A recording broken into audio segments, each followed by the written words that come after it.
करीब 13 साल बाद चौधरी भजनलाल परिवार और चौधरी भूपेंद्र सिंह हुड्डा की सेना आदमपुर विधानसभा के उपचुनाव में एक बार फिर आमने सामने है। चौधरी भूपेंद्र सिंह हुड्डा ने 13 साल बाद अपने पुराने सेनापति जयप्रकाश जेपी को ही मैदान में उतारा है, जबकि चौधरी भजनलाल परिवार से भव्य बिश्नोई मैदान में उतरे हैं। इसके अलावा एक और बड़ा बदलाव इस चुनाव में देखने को मिल रहा है। पहले उपचुनाव में जयप्रकाश जेपी सत्ता पक्ष के उम्मीदवार थे, लेकिन इस बार भव्य बिश्नोई सत्ता पक्ष से उतरे हैं। पिछले चुनाव में सत्ता का फायदा जयप्रकाश जेपी को हुआ था, वो फायदा अब भव्य बिश्नोई को होता हुआ नजर आ रहा है। आज हम बात करेंगे 2009 के उपचुनाव की। उस चुनाव में ऐसा क्या हुआ कि सत्ता पक्ष में होते हुए भी जयप्रकाश जेपी मात खा गए थे। दरअसल 2009 में आदमपुर विधानसभा सीट पर हुए उपचुनाव में कुलदीप बिश्नोई और जयप्रकाश जेपी में कांटे की टक्कर थी। ऐसा चुनाव आदमपुर विधानसभा सीट पर कभी नहीं देखा गया। मुकाबला कड़ा होने के साथ साथ सांस रोक देने वाला भी था। हरियाणा की सत्ता उस समय कांग्रेस के पास थी।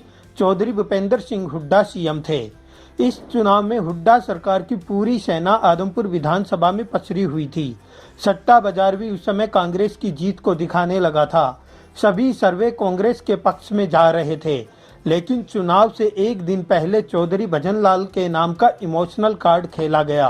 आदमपुर शहर और विधानसभा क्षेत्र के बड़े गांव सदलपुर में रातों रात हवा का रुख भावुक हो गया और कुलदीप बिश्नोई के पक्ष में चला गया। यहीं से पूरा चुनाव बदल गया।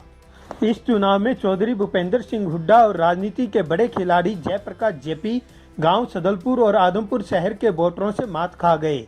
दोनों ने अपना सबसे ज्यादा जोर इन दो क्षेत्रों में लगा रखा था। इसका फायदा उठाकर चौधरी भजनलाल समर्थक सीसवाल और गांव आदमपुर जैसे बड़े क्षेत्रों में अपना दबदबा बढ़ाते चले गए। चुनाव से पहले की रात गांव सदलपुर और आदमपुर शहर में कुलदीप बिश्नोई ने जनता से सीधा संवाद कायम किया और चौधरी भजनलाल के नाम की दुहाई दी। यहीं से पूरा चुनाव बदल गया। सदलपुर, आदमपुर शहर, गांव आदमपुर और सीसवाल से कुलदीप बिश्नोई को ऐसी लीड मिली कि वो आखिर तक टूट नहीं पाई और पूरे ताम झाम लगाने के बाद भी चौधरी भूपेंद्र सिंह हुड्डा के सेनापति के रूप में उतरे जयप्रकाश जेपी को इस चुनाव में 6015 वोटों से हार का सामना करना पड़ा। 2009 के इस उपचुनाव में हरियाणा जनहित कांग्रेस पार्टी बीएल की तरफ से कुलदीप बिश्नोई को 48,224 वोट मिले। उनके प्रतिद्वंदी रहे कांग्रेस के जयप्रकाश जेपी को 42,209 वोट मिले थे। वहीं इनेलो की तरफ से उम्मीदवार रहे राजेश गुदारा को 8676 वोट मिले थे।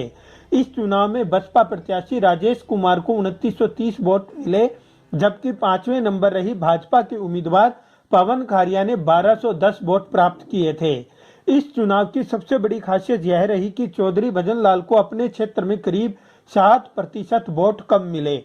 इस चुनाव में उनके लाडले कुलदीप बिश्नोई को 45.77% वोट मिले, जबकि इससे पहले के चुनावों में उनको 52% से अधिक वोट मिलते रहे हैं।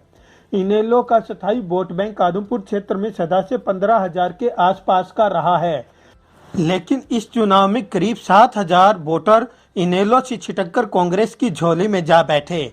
बसपा और भाजपा का प्रदर्शन उम्मीद के अनुरूप ही रहा।